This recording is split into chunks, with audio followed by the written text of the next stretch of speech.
అందరికీ నమస్కారం అండి. ఈరోజు మనం కేవి సుమలత గారు రచించిన ఒకరికి ఒకరు అనే ఓ చక్కటి కథను విందాం. ఇక కథలోకి వెళ్దాం. బెడ్రూమ్ గది నలువైపులా light rose colour, roof light sky blue colour paintings తో చూడముచ్చటగా ఉంది. కిటికీ దగ్గర ఉన్న డబుల్ కాట్ బెడ్ పైన తెలుపుపై గులాబీ రంగు పూల డిజైన్ ఉన్న బెడ్షీట్ వేసి ఉంది. గదిలో ఒక ప్రక్కగా డ్రెస్సింగ్ టేబుల్, దాని మీద హారతి వివేక్ల ఫోటో ఫ్రేమ్ ఉంది. మరో పక్క ఐరన్ సేఫ్, టీవీ స్టాండ్ ఉన్నాయి. గది చాలా నీటుగా సర్దినట్లుగా ఉంది. గదంతా మల్లెపూల పరిమళం గాల్లో మత్తుగా ఒత్తిగిలుతోంది. అది మల్లెల సీజన్ కాదు, అయినా అంతటి సుగంధం ఎక్కడి నుండి వస్తోందో. చుట్టూ పరికించి చూసింది హారతి. ఎదురుగా ఉన్న షెల్ఫ్ లో స్ప్రే కనిపించింది. సన్నగా హరిప్రసాద్ చౌరాసియా స్వర విన్యాసం వీణల విందుగా వినిపిస్తోంది. హారతికి ఎంతో ఇష్టమైన మల్లెల పరిమళం, మధురమైన సంగీత స్వరం ఆమెను ఎంతగానో ఆహ్లాదపరుస్తున్నాయి. తమ ఇల్లంతా ఎంతగానో మారిపోయింది. హాల్లో ఉండాల్సిన టీవీ రూంలోకి వచ్చింది. గదిలో ఉండాల్సిన కంప్యూటర్ హాల్లోకి మారిపోయింది. ఎన్నిసార్లు నిద్రపోనివ్వడం లేదు అని వివేక్తో తను వాదులాడేది. అయినా సరే బెడ్రూమ్ నుండి కంప్యూటర్ని మార్చేసేవాడు కాదు. అలాంటిది ఇప్పుడు తను అడగకుండానే మార్చేశాడు. ఇల్లంతా పరికించి చూస్తూ హారతి మనసులో అనుకుంటోంది. చాలా కాలానికి ఇంటికొచ్చిన హారతి హాయిగా ఊపిరి పీల్చుకుంది. అందులో అంతా తన మనసుకి నచ్చే విధంగా ఏర్పాటు చేసిన వివేక్ ని మనసులో మెచ్చుకుంటూ ఒకలాంటి తన్మయత్వానికి లోనవుతూ కళ్ళు మూసుకుంది హారతి. నాసికాపుటాలకు పకోడీ వాసన వస్తుంటే కళ్ళు తెరిచింది హారతి. చెక్కిళ్ల మీద సున్నితంగా వీణ మీటినట్లుగా తాకి, వేడివేడి పకోడీ రెడీ అన్నాడు వివేక్. ఆహ్లాదకరమైన ఈ వాతావరణం చూస్తుంటే నా కడుపు నిండినట్లుగా ఉంది వివేక్ అంది హారతి. అలాగే ఉంటుంది కాని నిండుదుగా, లేచి కూర్చో అంటూ పకోడీ తీసి హారతి నోట్లో పెట్టాడు. మంత్రముగ్ధలా పకోడీ తినసాగింది హారతి. మొత్తం తినిపించాక ప్లేటు తీసుకుని కిచెన్లోకి వెళ్లాడు. తిరిగి వచ్చేటప్పుడు ట్యాబ్లెట్, క్యాప్సూల్స్ చేతిలో మంచినీళ్ళు గ్లాస్తో వచ్చాడు. నోరు తెరువు అన్నాడు. అతని మాటల్లో ఏదో సమ్మోహన శక్తి ఉన్నట్లుగా మాట్లాడకుండా నోరు తెరిచింది. వివేక్ చేతిలోని మాత్రలు హారతి గొంతులోకి ఒక్కొక్కటిగా వెళ్లాయి. సరే నోయ్, ఇక కళ్ళు మూసుకొని నిద్రపో. నీకిష్టమైన గుత్తి వంకాయ మసాలా కూర చేస్తాను. నీకన్నా బాగా చేశానో లేదో నువ్వే చెప్పాలి రుచి చూశాక అంటూ కళ్లల్లోకి కళ్ళు పెట్టి చూస్తూ వెళ్లాడు. హారతికి వివేక్ కళ్ళంటే చాలా ఇష్టం. ఆ కళ్ళు చూడగానే సర్వం మర్చిపోయి అనురాగాల లోగిలలో నడయాడుతున్న అనుభూతి. హారతి మంచం మీద వాలి కళ్ళు మూసుకుంది. ఆమె ఆలోచనలు కాలేజ్ రోజుల్లోకి పరుగులు తీశాయి. ఇంజనీరింగ్ లో హారతి వివేక్ క్లాస్మేట్స్. వివేక్ చేతులు హారతికి రాసిన ప్రేమలేఖల కన్నా చూపులు రాసిన ప్రేమలేఖలే ఎక్కువ. అవి చదివి ఆమె పరవశించిపోయేది. హారతి అంగీకారానికి అట్టే కాలం పట్టలేదు. ఆ తర్వాత ఇద్దరి మధ్య ఎన్నెన్ని ప్రేమ జ్ఞాపకాలో. అలా అని ఇద్దరూ చదువును నిర్లక్ష్యం చేయలేదు.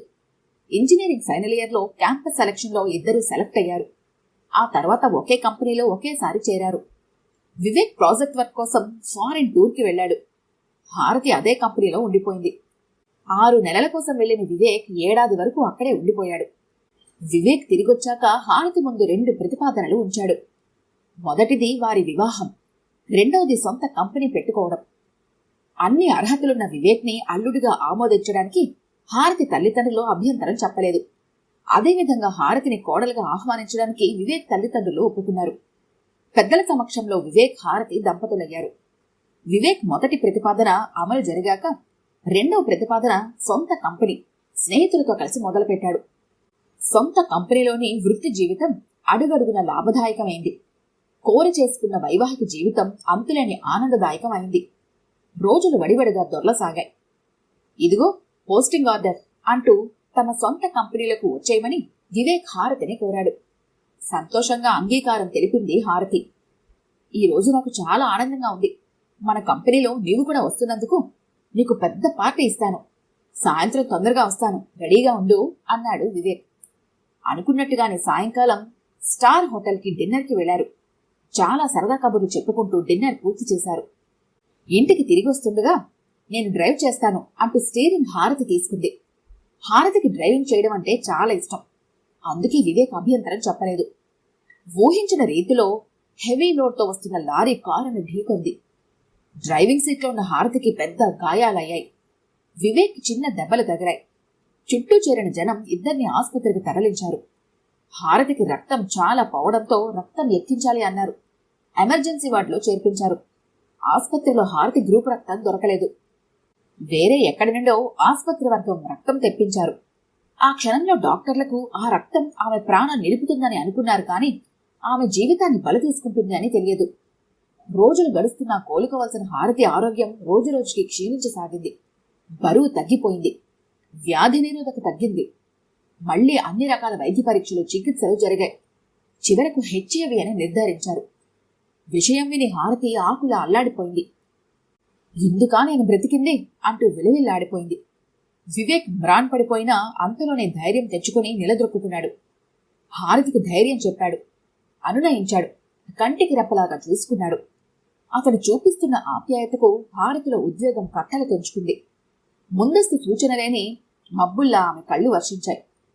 హారతి, ఆ ఉద్వేగం పనికిరాదు. మనసును స్వాధీనంలో ఉంచుకోవాలి. మానసిక ప్రశాంతత, విశ్రాంతి, పోషకాహారం, ఔషధాలు ప్రస్తుత పరిస్థితిలో నీకు అవసరమని డాక్టర్లు చెప్పారు. నీవిలా బాధపడుతుంటే కోలుకోవడం ఎలా?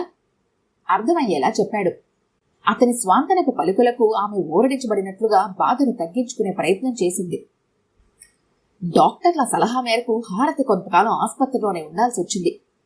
కోలుకున్నాక డిశ్చార్జ్ అయి ఇంటికి తిరిగొచ్చిన హారతికి ఇంటి అలంకరణంతా సరికొత్తగా, తన మనసుకి నచ్చిన విధంగా ఉండటం అనిపించింది. శ్రీమతి గారు, భోజనం చేద్దామా? వివేక్ మాటలకు గతం తాలూకు ఆలోచనల నుండి వాస్తవానికి వచ్చింది. వివేక్ చూపుతున్న శ్రద్ధకి, ఆపేక్షకి హారతి నిలువెల్లా కరిగిపోతోంది. హారతికి హెచ్ఐవి అని తెలిసి చూడటానికొచ్చిన బంధువుల ప్రవర్తించే తీరు, ముక్తసరి పలకరింపులు ఆమెను బాధించేవి. తనేదో చేయరాని తప్పు చేసి ప్రమాదకరమైన జబ్బు పాలైనట్లు, తన గాలి సోకితే వారికేదో అంటుకున్నట్లు భావిస్తున్నట్లుగా ఉండేది. చేయని తప్పునకు శిక్ష అనుభవించే పరిస్థితికి గురైనందుకు హారతి కుమిలిపోయేది. వివేక్ హారతికి ఎన్నో రకాల అనునయ వాక్యాలతో ఆమెను ఓదార్చి కొండంత అండగిచ్చేవాడు. ఆరోగ్యం కుదుటపడిన తర్వాత వివేక్ మాటలతో తిరిగి హారతి ఆఫీస్కి వెళ్లసాగింది.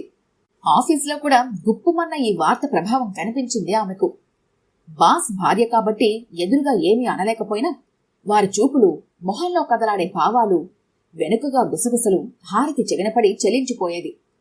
ఆరోగ్య సమస్య కంటే నా అనుకున్నవారు, సన్నిహితులు దూరంగా ఉంచటం, అవగాహన రహితంగా ప్రవర్తించడం ఆమెను తీవ్రంగా బాధ పెట్టేది. వివేక్ సాన్నిహిత్యంలో మరుగున పడిన అనారోగ్యం చుట్టూ ఉన్న జనం వెలికి తీసి ఎత్తి చూపడం తట్టుకోలేకపోయింది. వాటన్నింటికీ కొట్టిపారేశాడు వివేక్. ఇంటా బయట అందరితో ఎదురైన సమస్యలన్నింటినీ ఒంటి చేత్తో ఎదుర్కొన్నాడు. పరిస్థితిని ఎదురీది బ్రతకాలని హారతికి ధైర్యం చెప్పేవాడు. పిల్లల్లేని కాపురం వ్యర్థం అని కుటుంబ సభ్యులు, బంధువర్గం పరోక్షంగా అనడం వినిపించిన హారతి వివేక్తో, నాకు ఎటువంటి అభ్యంతరం లేదు, పిల్లల కోసమైనా మరో వివాహం చేసుకోమని చెప్పింది.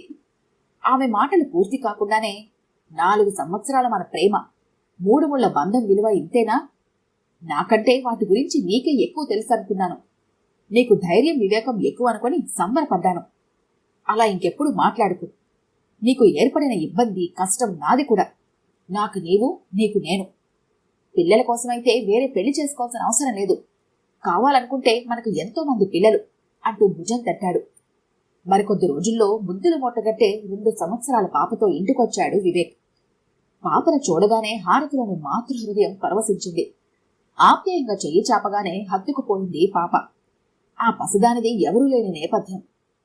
ఈ రోజు నుండి మనం ముగ్గురం, ఈ పాప మన కంటి పాప అంటూ ఇద్దరిని దగ్గరకు తీసుకున్నాడు. వివేక్ కళ్లలోని వెలుగు చూస్తుంటే హారతిలో ఏదో ఉత్సాహం, జీవితంపై ఎదురులేని ఆశావహ దృక్పథం. ఈ కథ గనుక మీకు నచ్చినట్లయితే లైక్ చేయండి, షేర్ చేయండి. మరిన్ని ఇంట్రెస్టింగ్ కథల కోసం మా ఛానల్ని తప్పకుండా సబ్స్క్రైబ్ చేసుకోండి.